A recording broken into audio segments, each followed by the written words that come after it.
तरफ लोग कोरोना स्थिति से जूझ रहे हैं तो दूसरी ओर चीन के राष्ट्रपति शी जिनपिंग ने अपनी सेना की सबसे खराब स्थिति की कल्पना करते हुए युद्ध की तैयारी करने का आदेश दिया है। चीन की सत्तारूढ़ चीनी कम्युनिस्ट पार्टी यानी सीपीसी के महासचिव और चीन की सेना के प्रमुख शी जिनपिंग ने संसद सत्र के दौरान पीपुल्स लिबरेशन आर्मी और पीपुल्स आर्म पुलिस कोर्स के प्रतिनिधि की पूर्ण बैठक के दौरान यह बात कही।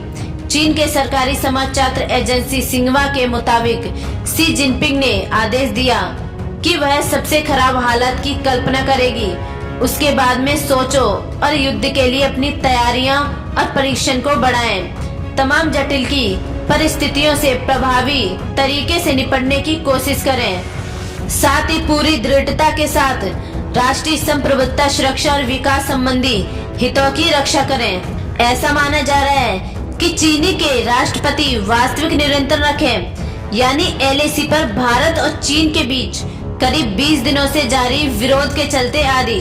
वहीं भारत के प्रधानमंत्री नरेंद्र मोदी ने मंगलवार को वास्तविक नियंत्रण रेखा पर मौजूदा स्थिति और चीन के साथ चल रहे मौजूदा गतिविधि पर स्थितिया बैठक समीक्षा की।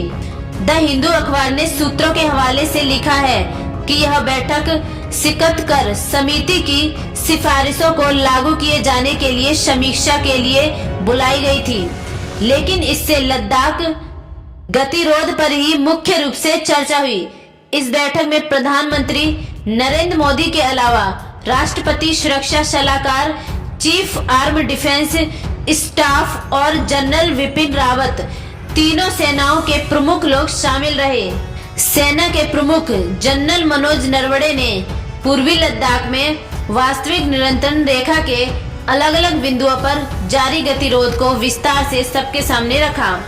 गतिरोध को खत्म करने के लिए विजय कमाल स्तर पर हुई कई दौर के वार्ता विफल रही है।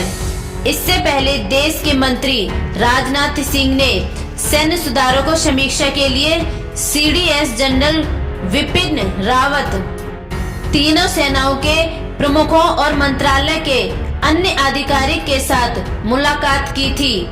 इस मीटिंग में एलएसी के मामले पर चर्चा की गई।